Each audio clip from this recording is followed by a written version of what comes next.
আবার টাকায় থাবা বসাচ্ছে রাজ্য সরকার। আসলে রাজ্যের কঠিন বিপদ, এখন হাতে টাকা নেই, এদিকে খরচ প্রচুর, তাই আপনার আমার বিপদের টাকায় থাবা বসাচ্ছে রাজ্য সরকার।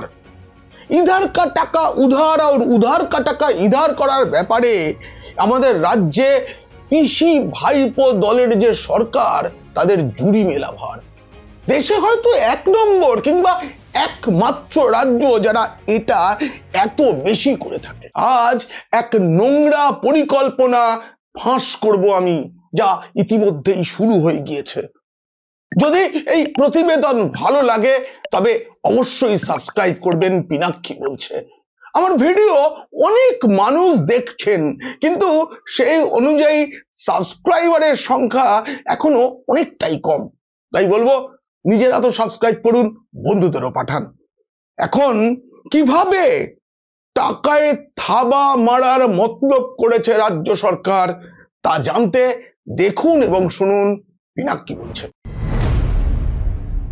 আপনারা তো জানেনই যে রাজ্যে এখন এই আমার পাড়া আমার সমাধান বলে একটা কর্মসূচি চলছে। জায়গায় জায়গায় শিবির করে নাকি মানুষের কাছে খোঁজ নেওয়া হচ্ছে তার এলাকায় কি কি সমস্যা আছে।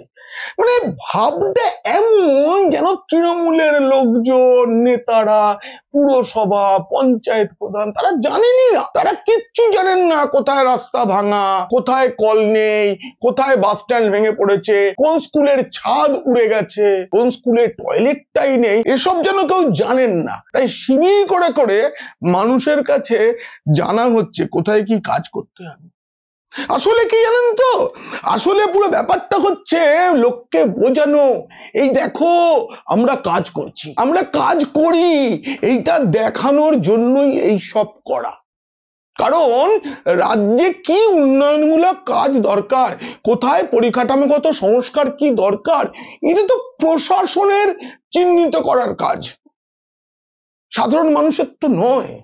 তারা অভিযোগ জানাতে পারেন স্থানীয় পঞ্চায়েতে, পুরসভায়, তারা কেন রাজ্য সরকারকে জানাবে? সেই সব শিবিরে তেমন লোকজন হচ্ছে না বলেই শুনেছি, 1-1টা শিবির দেখেছি, খুব তেমন কিছু ব্যাপার নয়। কিন্তু কাজটা কবে হবে এটা কি সাধারণ মানুষকে বলা হচ্ছে? সরকারের যে পরিকল্পনা তাতে জানুয়ারি মাসের মাঝামাঝি সময় থেকে, মানে একদম নববর্ষ যাবে, তার আগে পুজোর ছুটি সবকিছু গিয়ে তারপর কাজ, এমন সময় কাজগুলো শেষ হবে তখনই ভোট। আসলে এই ভোটের মুখে মুখে কাজটা করার পরিকল্পনা, কিন্তু টাকা কোথা থেকে আসবে বলুন তো? না না না, এইসব বেয়াদব প্রশ্ন এই রাজ্যে করা উচিতই নয়। মনে রাখবেন, গভর্নমেন্টের সব ডিপার্টমেন্ট মিলে যে বড় বড় কাজগুলো করে, সেই কাজগুলো যেমন চলছে, যা চলছে সেগুলো চলবে। পয়সা যতটা জোগাড় করতে পারবো সেই হিসেবে চলবে। বুঝতে পারছেন তো, পয়সা নেই, কিন্তু মানে খরচ করার একেবারে কি বলবো, বকেয়া ডিএর 25% সুপ্রিম কোর্ট দিতে বলেছিল, তার আগে তো 50% দিতে বলেছিল। তখন রাজ্য সরকার বলেছিল সেটা দিতে গেলে সরকারের ডট ডট ডট ফেটে যাবে। তারপর সুপ্রিম কোর্ট বলে 25% দেওয়া হয়নি কিন্তু এখনো, জানেন। অথচ অযোগ্য দাগি যারা ওই এসএসসি 26,000-এর মধ্যে, তাদের থেকে যে টাকা ফেরত নেওয়ার ব্যাপারটা এখনো শুরুই হয়নি। কাদের থেকে নেবে? যাদের কাছ থেকে টাকা নিতে হবে তারা তো সব বড় অঙ্কের টাকা দিয়ে চাকরিটা পেয়েছিলেন। এখন যদি তাদের টাকা ফেরত দিতে বলা হয়, তারা বলবে আমাদের ওই টাকাটা ফেরত দাও। ভাইরা বিপদে পড়বে। আমার তো মনে হয় এই নির্বাচন পর্যন্ত রাজ্য সরকারের নানা গড়িমসি করে ওই টাকা ফেরত নেওয়ার ব্যাপারটা পিছিয়ে। কিন্তু আপনারা ভাবুন, এই যে আমার পাড়া আমার সমাধান, এতে রাজ্য সরকার মানে মুখ্যমন্ত্রী তার মর্জি তো এই সরকারের নীতি, তো তিনি ঠিক করেছেন 8,000 কোটি টাকা খরচ করবেন। কিন্তু আসলে তো টাকাটা নেই, কিন্তু তবু খরচ হবে। এটা একটা মজা, জানেন, এটা ম্যাজিকও ভাবতে পারেন। টাকা নেই কিন্তু টাকা খরচ হবে, যে টাকাটা খরচ হবে সে টাকাটা কিন্তু আসলে নেই। আমি আজ বলে দেবো আসলে এই পরিকল্পনা তো সরকারের বা প্রশাসনের নয়, এই পরিকল্পনাটা করেছিল পিসি ভাইপোর ওই ভাড়াটে সংস্থা আইপ্যাক। তারা তো পরিকল্পনা করেই তাদের কাজ শেষ। এরপরে মাননীয় মুখ্যমন্ত্রী, আমাদের সততার প্রতীক মমতা বন্দ্যোপাধ্যায়, ঘোষণা করে দিলেন। জেলায় জেলায় প্রশাসনিক কর্তাদের কাছে আইপ্যাকের ছেলেরাই চিঠি পাঠিয়ে দিল। সেটা আমি ফাঁস করেছিলাম, আপনাদের দেখিয়েছিলাম কিভাবে আইপ্যাকের তরফ থেকে সচিবদের সই করা চিঠি পাঠানো হয়েছে জেলার প্রশাসনিক কর্তাদের। আমি সেটা জানিয়েছিলাম আপনাদের, কিভাবে হচ্ছে সেটা একদম চোখে আঙ্গুল দিয়ে দেখিয়ে দিয়েছিলাম। একই সঙ্গে বলেছিলাম যে কেন্দ্রীয় সরকারের পঞ্চম অর্থ কমিশনের টাকাতেই পুরো কাজটা হবে। এমন ভাবেই পরিকল্পনাটা সাজানো হয়েছে যে এমন এমন কাজ নেওয়া হয়েছে যেটা পঞ্চম অর্থ কমিশনের টাকায় হয়ে যায়, সেটাই হচ্ছে। কিন্তু এর মাঝখানে একটা কিন্তু ঘটে গেছে, সেটা হচ্ছে পঞ্চম অর্থ কমিশনের যে টাকা খরচ হয়নি, মানে রাজ্য পেয়ে গেছে, সে টাকাটা খরচ করা যাবে, কোনো অসুবিধা নেই। কিন্তু চলতি বছরের যে ওই পঞ্চম অর্থ কমিশনের যে অংশটা আসার কথা, সেটা আপাতত কেন্দ্র পাঠাচ্ছে না। সরকার মুশকিলে, এত টাকা তো সরকারের কাছে নেই। এবার দেখা গেল সরকারের কাছে আরো দুটো কেন্দ্রীয় প্রকল্পের আওতায় কিছু টাকা আছে। একটা হচ্ছে জল জীবন মিশন এবং স্বচ্ছ ভারত মিশন। এবার স্বচ্ছ ভারত মিশন দিয়ে ওই শৌচাগার নির্মাণ এসব কাজ হয়ে যাবে। আর ওদিকে জল জীবন মিশন দিয়ে রাজ্য সরকারের একটা আছে না, বাংলার কল, বাংলার জল, সব নানা রকম রাজ্যের নাম আছে, ওসব টাকা পয়সা দিয়ে পানীয় জলের সমস্যার কিছু কাজ করা যাবে। কিন্তু রাস্তা মেরামতের টাকা কোথায়? এইখানে মমতা বন্দ্যোপাধ্যায় সরকার একটা বড় বুদ্ধি খেলেছে, যে বুদ্ধিটা শুনলে আপনার ভয় করবে, আবার পাশাপাশি সততার প্রতীক মমতা বন্দ্যোপাধ্যায় সম্পর্কে আপনার ভক্তি বেড়ে যাবে, গর্ব বেড়ে যাবে। বাংলার বিপর্যয় মোকাবিলা দফতরের টাকা থেকে আপাতত রাস্তাঘাট নির্মাণের সিদ্ধান্ত নিয়েছে নবান্ন। জেলায় জেলায় সেই নির্দেশ চলে গেছে, কারণ নবান্নের কর্তারা বলছেন এছাড়া কোনো উপায় নেই, যা যা পরিকল্পনা করা হয়েছিল সেই মতো নেই। তাই জেলা প্রশাসনকে বলা হয়েছে বিপর্যয়ে ক্ষতিগ্রস্ত রাস্তা সারাইয়ের জন্য ওই দপ্তরটার নাম হচ্ছে SDRF, তার যে তহবিল, সেই তহবিলটাকেই আপাতত বিবেচনা করা হোক। কিন্তু এই টাকা তো বিপদ আপদের জন্য জমিয়ে রাখার কথা। তাহলে আমরা সংসারেও তো সেই চেষ্টা করি যে কিছুটা টাকা যাতে রাখা থাকে, হঠাৎ করে কোনো বিপদ আপদ এলে প্রাথমিক বিষয়টা যাতে একটুখানি সাপোর্ট দেওয়া যায়, তার জন্য তো আমরা রাখি। কিন্তু খুব দরকার, জানেন, তৃণমূল কংগ্রেস সরকারের জন্য এখন ওই টাকাটা খরচ করা খুব দরকার। মুখ্যমন্ত্রী বলছেন এখানে সরকার কাজ করবে। না না, আমি অন্য কথা ভাবছি, যে পঞ্চায়েত বা পুরসভা কাজ করে, এগুলো কি সরকারি টাকা নয়? এই টাকাগুলো কারা দেয় বলুন? বলুন যে আমরা কেন্দ্রীয় সরকারের দেওয়া বিভিন্ন প্রকল্পের যে টাকা, সেই টাকাই এবার কাজ করব। পঞ্চায়েত পুরসভা কেন্দ্র থেকে যা পায় সেগুলো তো খরচ হয়ে গেছে, না সব গুলিয়ে যায় মাঝে মাঝে, জানেন, আপনাদেরও হয়তো গুলিয়ে যায়, কিন্তু আমি সেটা হতে দেব না। অতীতে যেমন করেছি আজও করব, ভবিষ্যতেও করব। হিসাব কষে বুঝিয়ে দেব নবান্ন কি পরিকল্পনা করছে, পিসি ভাইপো দলের সরকার কিভাবে টাকা জোগাড়ের প্ল্যান করেছে। দেখুন, ভোটের আগে কাজ দেখাতে হবে। অতএব SDRF মানে বিপর্যয় মোকাবিলা দপ্তরের যে তহবিল, সেই টাকা নেওয়া হবে। এই টাকাটা আসলে কিসের জন্য খরচ করা হয়? রাজ্যে ঝড় বৃষ্টি এসব হলে, মানে কোনো বিপর্যয় এলে খরচের জন্য এই তহবিলটা থাকে। তাতেও কিন্তু কেন্দ্রের ভাগ রয়েছে। এটা ভাবলে ভুল হবে যে রাজ্যের বিপর্যয় মোকাবিলা দপ্তরের টাকাটা শুধু রাজ্যের, কিন্তু সেই টাকা দিয়ে এখন রাস্তা তৈরির পরিকল্পনা। এমনিতে SDRF এর যে তহবিলের টাকা, সেটা দিয়ে বজ্রপাত, দুর্ঘটনাজনিত অগ্নিকাণ্ড, প্রাকৃতিক বিপর্যয় বা দুর্ঘটনায় ডুবে যাওয়া, নৌকাডুবি, টর্নেডো, বা বড় কোনো একটা বজ্রপাত হলো, সেখানে অনেক মৃত্যু হলো, ক্ষতি হলো, বা বিষাক্ত পশুর কামড়ে মৃত্যু হলো, তাপপ্রবাহ, হ্যাঁ, তাতে হিট স্ট্রোকে মানুষের মৃত্যু হলো, বিদ্যুৎ স্পৃষ্ট হয়ে কেউ মারা গেলেন, গাছ পড়ে গেল, বন্য পশুর আক্রমণ, নদী বা উপকূলে ক্ষয়ের জন্য মানুষের ঘর বাড়ি ভেঙে গেল, জঙ্গলে আগুন লাগলো, মানে দাবানল যাকে বলে, এইসব। এর সঙ্গে ধরুন ভারী বৃষ্টিপাত, তাতে প্রচুর জায়গা জলমগ্ন হলো, অনেক বাড়ি ক্ষতিগ্রস্ত হলো। এইসবের জন্যই কিন্তু বিপর্যয় মোকাবিলা দপ্তরের সঞ্চয় টাকাটা রাখা থাকে। রাজ্যেও এটা ছিল, কিন্তু সম্প্রতি এই SDRF এ কিছু নতুন ক্ষেত্র নির্বাচন করেছে রাজ্য সরকার।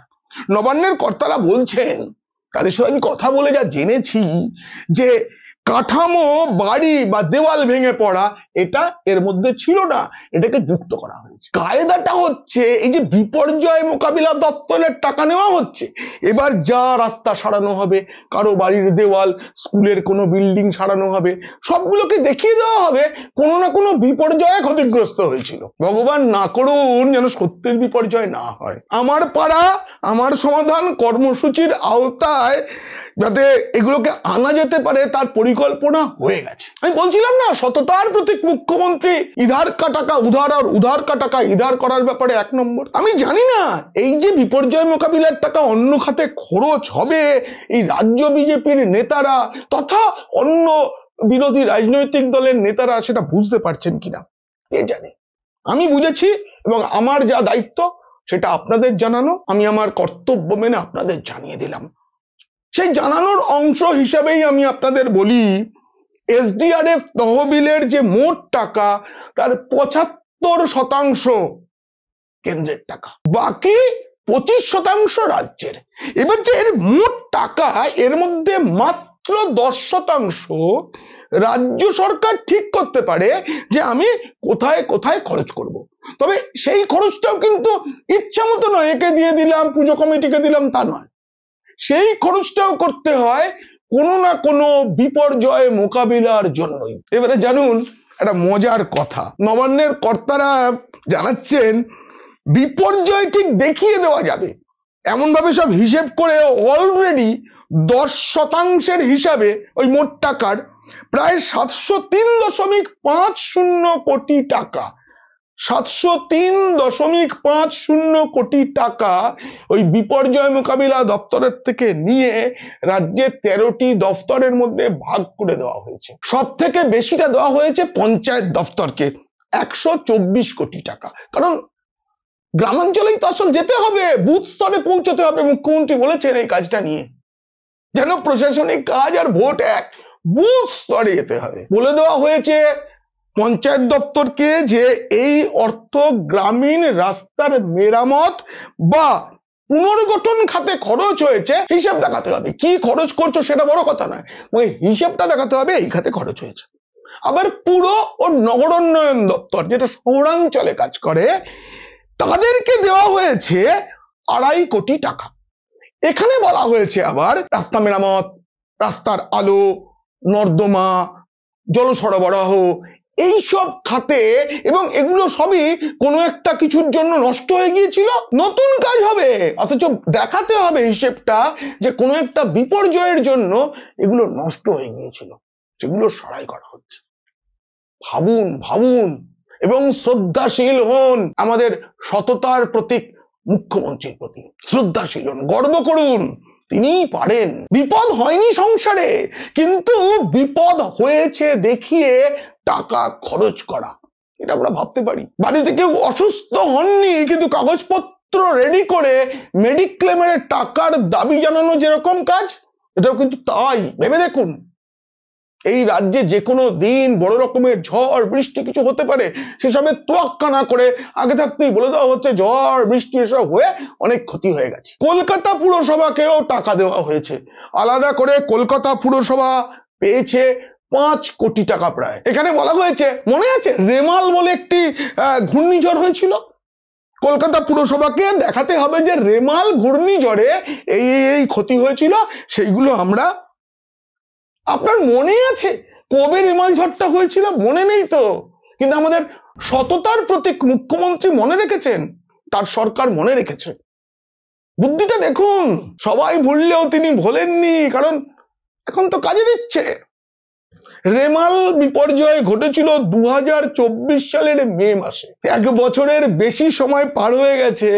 এখন দেখানো হবে রেমালে ক্ষতিগ্রস্ত রাস্তার মেরামত হচ্ছে। 2021-22 থেকে 2024-25 যতগুলো ভারী বৃষ্টিপাত হয়েছে এবং বন্যা পরিস্থিতি তৈরি হয়েছে, তাতে যে সব কাঠামোর ক্ষতি হয়েছে বা হয়নি, সেগুলো আমার পাড়া আমার সমাধান কর্মসূচিতে দেখানো হবে যে মেরামত করা হলো। সেচ দপ্তরকে ইতিমধ্যেই 166 কোটি টাকা দেওয়া হয়েছে। আচ্ছা, দানা বলে একটি ঘূর্ণিঝড় এসেছিল, মনে আছে? 2024 সালে তখন যে বন্যা পরিস্থিতি হয়েছিল, তার ক্ষতি হয়েছে হিসাবের জন্য বিদ্যুৎ দপ্তর পেয়েছে 15 কোটি টাকা। তারা দেখাবে ওই সময় ক্ষতি। আচ্ছা, একটা কথা বলুন, এতদিন আগের একটা ঘূর্ণিঝড়, তাতে বিদ্যুৎ দপ্তরের যে খুঁটি উপরে পড়ে গিয়েছিল, সেটা এখনো পর্যন্ত লাগানো বাকি আছে। সেটা আবার আমার পাড়া আমার সমাধান শিবির করে জানতে হচ্ছে। স্থানীয় প্রশাসন, পুরসভা, গ্রাম পঞ্চায়েত ছেড়ে দিন, তৃণমূল নেতারা জানেন না এটা হয়, কিন্তু রাজ্য সরকার ভেবেছে কেউ টেরটি পাবে না, আমি এইভাবে করে দেবো। কিন্তু আমি কি সেটা জানার পর চুপ করে থাকতে পারি বলুন? আমি তো রাষ্ট্র করে দেবো, করে দিলাম। আর এটা করি বলেই না এই মিষ্টিমি সরকার এবং মিষ্টিমি দলটার চোখে আমি দুষ্টুমি। এই যে কর্মসূচিটা, ইংরেজি নাম হচ্ছে APAS, উচ্চারণ করুন APAS, আপোষ। এই আপোষে পুরো ব্যাপারটা মিটিয়ে ফেলাই হচ্ছে সরকারের লক্ষ্য। 8,000 কোটি টাকা খরচের ঘোষণা করেছিলেন আমাদের সততার প্রতীক মাননীয় মুখ্যমন্ত্রী। কিন্তু একটা বিষয় জানতে হবে, সরকার, মুখ্যমন্ত্রী ঘোষণা করলো, পরিকল্পনা কে করেছে? পরিকল্পনা করেছে আইপ্যাক। আইপ্যাক যখন পরিকল্পনা করেছে, তখন তো তার টাকা পয়সার হিসাব করার কথা নয়, করবেই বা কি করে? সে তো খালি পরিকল্পনা করেই খালাস। সবটা তো করতে হবে আমাদের মুখ্যমন্ত্রীকে, বলুন। নবান্নের কর্তাদের করতে হবে, তো বলুন। আইপ্যাক তার টাকার হিসেব কষেনি। এমনকি সরকারি কর্তারা জানতেনই না যে মুখ্যমন্ত্রী এত বড় খরচের জন্য এত বড় একটা ঘোষণা করে দেবেন। নবান্নের কর্তারা না মাথা চুল ছিঁচ্ছেন টাকা জোগাড় করার জন্য। আপাতত যা স্থির হয়েছে, কেন্দ্রীয় প্রকল্পের টাকা দিয়ে কাজটা সেরে ফেলা হবে। অন্যদিকে আমাদের মাননীয় মুখ্যমন্ত্রী, সততার প্রতীক দিদি, বিধানসভায় দাঁড়িয়েও চিৎকার করে বলে যাবেন,